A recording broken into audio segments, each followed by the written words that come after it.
and the way this is presented in the episode itself is we remain in the penthouse. The lens changes to black and white, and sort of the content of the tapes is played out as if on a stage with props, but in the room. So yeah. As an example, the first one is we learn that Dex is an all-star pitcher as a kid, which is of course no surprise to us, having seen him throw stuff.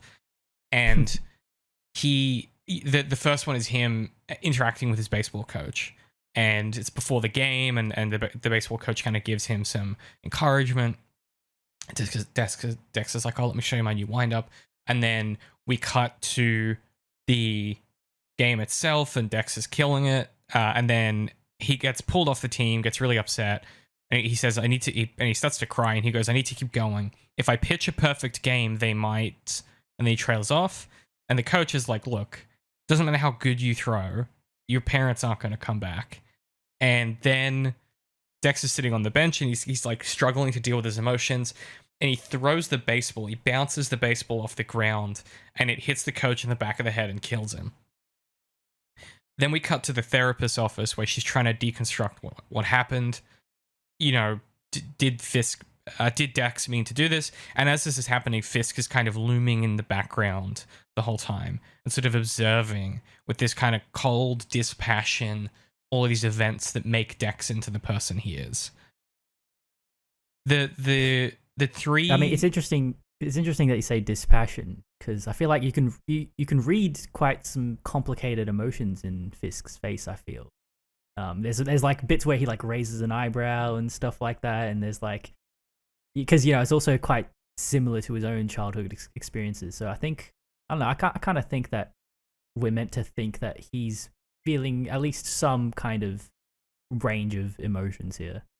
That's interesting, because to me, I read it as him sort of studying an insect under a microscope kind of thing.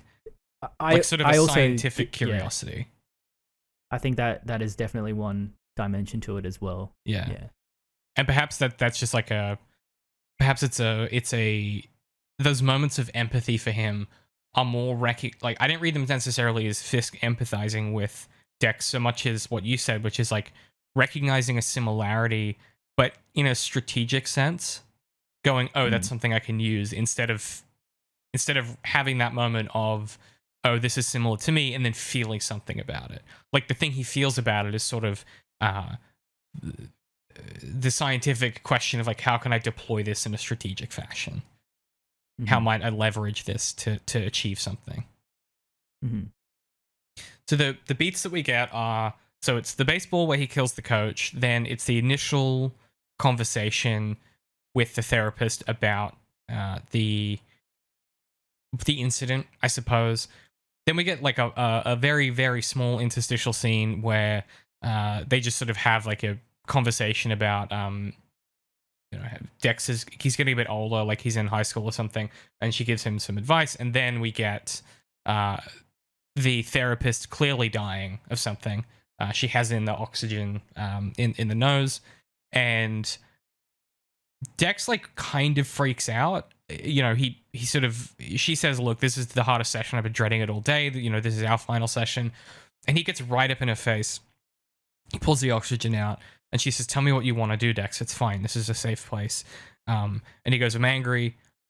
She says, "What do you want to do?" And he says, "I want to kill you for dying, for leaving me." And like, what a perfect encapsulation of like impotent, blank rage. Like, "I want to kill you for dying" it's such a rich piece of dialogue that tells you so much about Dex as a character. If nothing else, in the entire episode or the entire next two episodes, the idea that someone he cares about that gives him structure is dying, and his guttural, like, reptilian brain underneath all of it, his fundamental reaction is, "I want to kill you for dying." Right? It's just like it's a vectorless rage. Like, I need this structure, and me needing this structure is more important than anything else, and you can't leave me because that would be bad for me. Right? It's so visceral. And I mean, that isn't that pretty much what borderline personality disorder is. The inability to see anything outside of your own perspective. It's quite a hard thing to qualify the degree to which most people can do that. But I think the sort of the idea is that it's almost like a bit kind of like solipsism in a sense. Like you really, really just like have the inability to think that other people are like thinking beings or whatever. Yeah. Yeah, it's the sort of everyone else is a robot and I'm the only real person kind of perspective on reality. Yeah. And the really crushing thing that the therapist says is she says death always wins, Dex, eventually. And the instruction that she gives him, because he's freaking out, he's like, what am I going to do? And she goes, you're going to get a job with structure and you're going to find someone else that is going to, like, your internal compass isn't broken, Dex. You just need to find a new North Star. It functions better when you have a North Star. And the first thing that happens when Dex becomes an adult is he gets the job at the suicide prevention hotline. It's presumably his very early 20s when he gets this job. He's sort of closer to Nadim's age by the time the story takes place, so perhaps sort of early 30s. And at this job, Julia seems to be his boss or the floor supervisor or just helping him get started.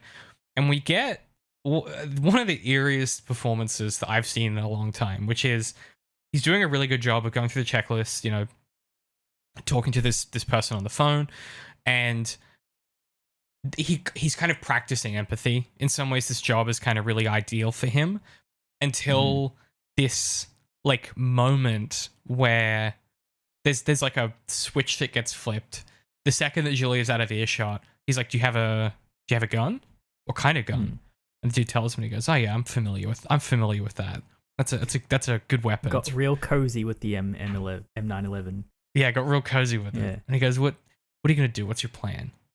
Are you gonna kill yourself? And like he's like excited by it in some sense. And then Julia comes back and he tries to act normal. Well, there's another great ending to that where he says, tell me, Craig, like if this asshole stepdad is giving you so much trouble, why did you kill yourself? Why not kill him? Right. And it's such a window into like his psychology, into his actual core of self. Oh right, I didn't pick up on that. So that is the refraction of what you just said before, which is like reality kind of exists to service Dex, right? Like he's incapable of thinking outside of himself, and so he goes, well, if the problem is there, why don't you just remove the problem? Yeah, like that's what he would do. And so it's kind of, that's why I think, practicing empathy has kind of made him a bit numb to it. It's kind of had the opposite effect, I think, where it's just like a platitude, like just something he says, and yeah, therefore it kind of like reinforces his attitude of just like, why wouldn't you just do what I do, which is the logical thing, which is just to kill your stepdad, something like that. Yeah, it's sort of, he has a very flat perspective on reality where every problem looks like a nail, and he always has if there's a nail, you go and find a hammer. And like, yeah, that's right. It's a very simplistic view of the world, which is that lines up with Fisk's story as well. If you have a problem, get a hammer. Oh my god! I didn't even realize that. Oh, this TV show's good. Okay, then we get the little art house moment. I mean, all of this is kind of a little bit art housey, but it's Fisk standing in the middle of an orbiting camera, and on either side is Julie and Dex eating pizza, looking in the same direction. Right. This is great, yeah. It's a great moment because it's fit without anything being said. It's Fisk connecting all of these dots and figuring out how Dex got here. The TV show doesn't have to sit down and go, hey, Fisk has realized that the new North Star is Julie, and that's the weak point in Dex's armor. If you can just find a way to make this go away,